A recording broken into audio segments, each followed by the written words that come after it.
Salut tout le monde, moi c'est François et vous êtes bien sur French Muscle. Bon, aujourd'hui on se retrouve pour une nouvelle vidéo puisque j'ai enfin reçu la pièce que j'attendais pour la Firebird, le Brake Booster. Vous le savez sans doute depuis quelques mois, le freinage assisté de la Firebird fonctionnait plus, donc j'avais commandé la pièce sur Summit. Alors ça a mis un petit peu de temps à arriver, c'est pas de la faute de Summit, c'est plus par rapport au transport, aux douanes et tout. Donc j'ai le beau petit carton ici. Et dans cette vidéo, je vais essayer de monter tout ça. Alors, il y a des chances que ça soit pas la bonne pièce, que j'arrive pas à la monter, ou bien que ça soit même pas le problème et que ça solutionne pas du coup la panne. Mais du coup, on va quand même tester tout ça et puis voir si j'arrive à faire ce que je voulais. Alors déjà, comme vous le savez, il faut mettre le pouce bleu, s'abonner si c'est pas déjà fait, n'hésitez pas à commenter dès que vous avez des petites choses à dire sous la vidéo. Mais surtout ce petit pouce bleu, je sais, j'insiste à chaque fois, mais il faut le faire. Je sais qu'il y en a qui vont me dire non mais moi j'en ai marre, à chaque fois il répète, à chaque fois il dit le pouce bleu, mais qu'est-ce qu'on s'en fiche? Moi j'en ai marre de voir sa vidéo. Alors non, moi je le ferai pas, je le ferai pas. Bon, pour commencer, on va faire un petit unboxing pour voir déjà si la pièce ressemble à la bonne. Donc c'est parti. Déjà on a le beau petit carton Summit, ça fait plaisir, c'est plutôt cool.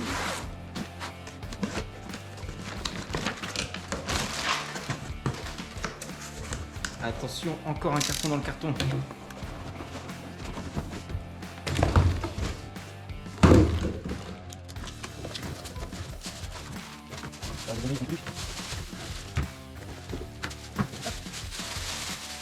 Déjà, ça brille.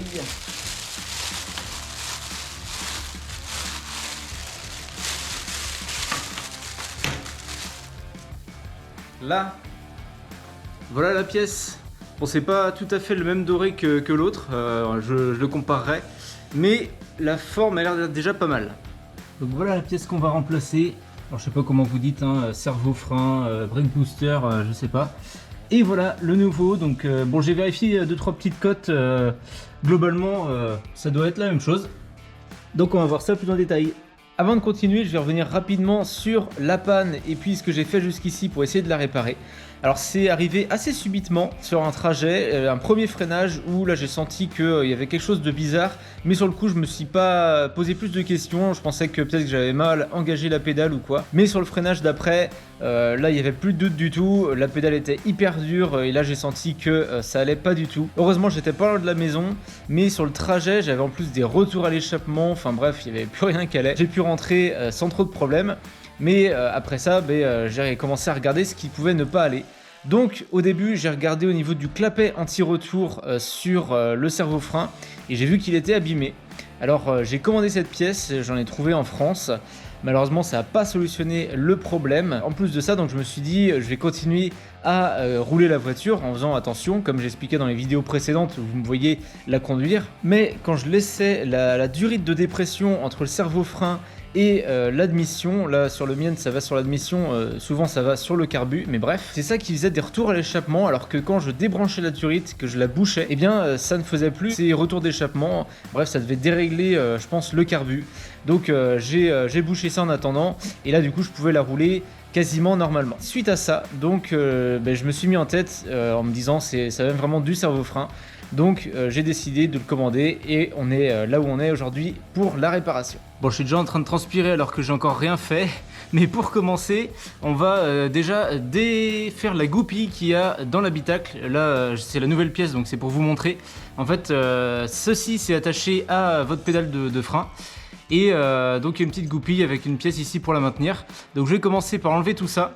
Comme ça, quand je déferai le servo-frein, ça sera plus attaché, donc ça sera plus facile. Bon, je vous ai pas montré l'opération parce que c'est sous le tableau de bord, il n'y a pas trop d'accessibilité et puis niveau luminosité, c'est pas top. Mais alors, c'est pas tout à fait le même système. En fait, ici, au lieu de la petite goupille, c'est ce système-là. Mais voilà, ça marche pareil. Et je pense que c'est un peu moins chiant à enlever. Donc là, c'est fait. On va passer au démontage du servo-frein.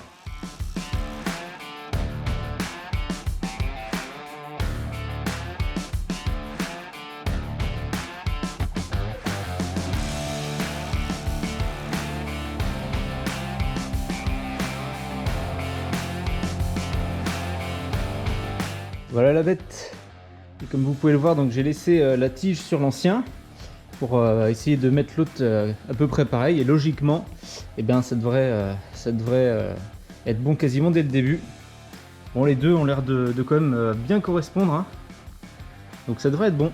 On devrait pas être trop mal là, hein? Qu'est-ce que vous en pensez?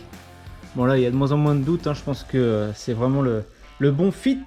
Maintenant, est-ce que ça va résoudre la panne? Ça va être à déterminer. Allez, on continue.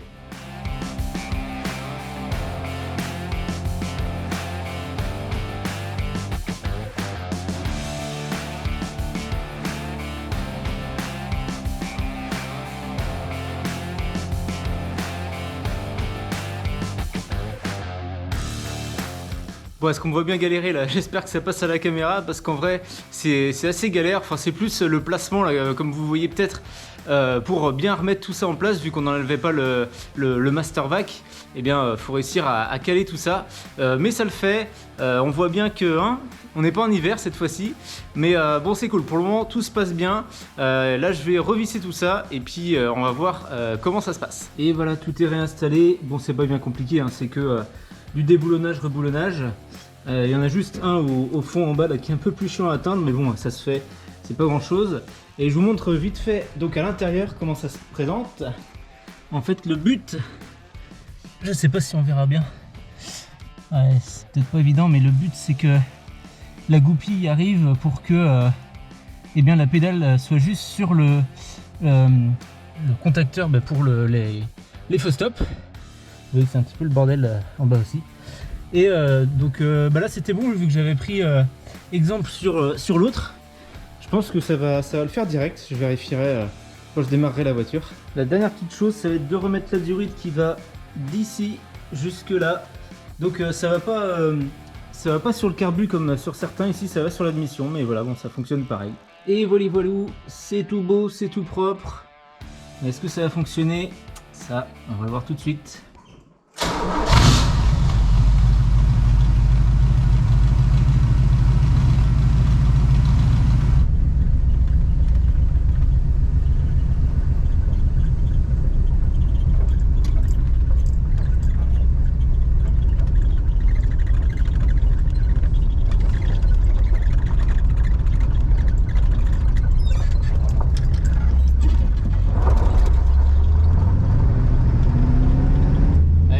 Pour un petit test.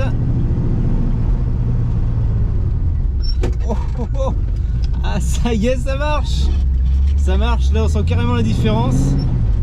Bon, en vidéo je sais que ça rendra pas grand chose. Je suis obligé de bouger la miniature parce que du coup elle part dans tous les sens.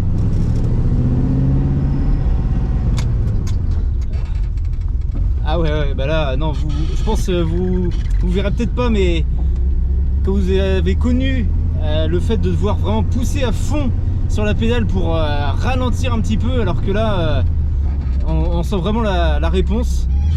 Ah, je suis trop content, ça fait des mois là que ça marchait pas. Je me demandais si la pièce allait fonctionner, déjà si elle allait arriver, et là ça y est, donc vraiment très content.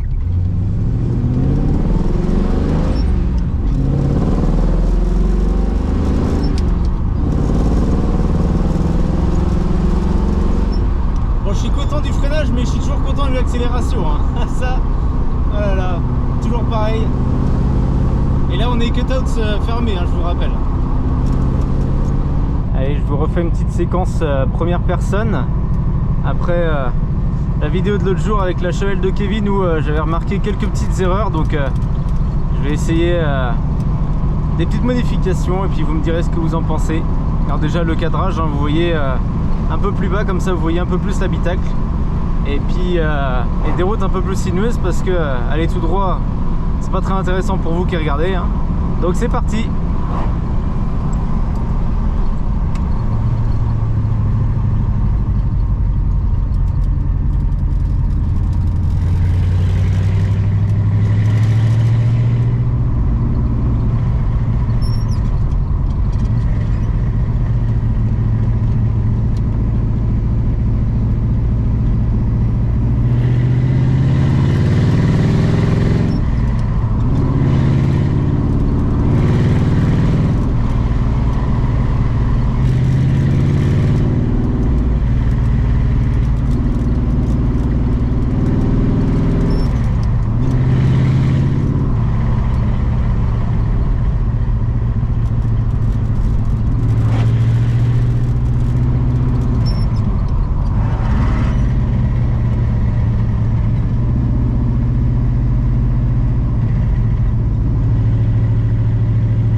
Petite séquence imprévue dans la vidéo, tout à l'heure j'étais en train de filmer à l'intérieur de la voiture et je vais pour refermer la vitre pour éviter trop de bruit et là il n'y a qu'une partie de la vitre qui remonte, enfin elle était totalement en biais, je dis oh là là ça y est, je viens de réparer un truc, il y a quelque chose d'autre qui lâche.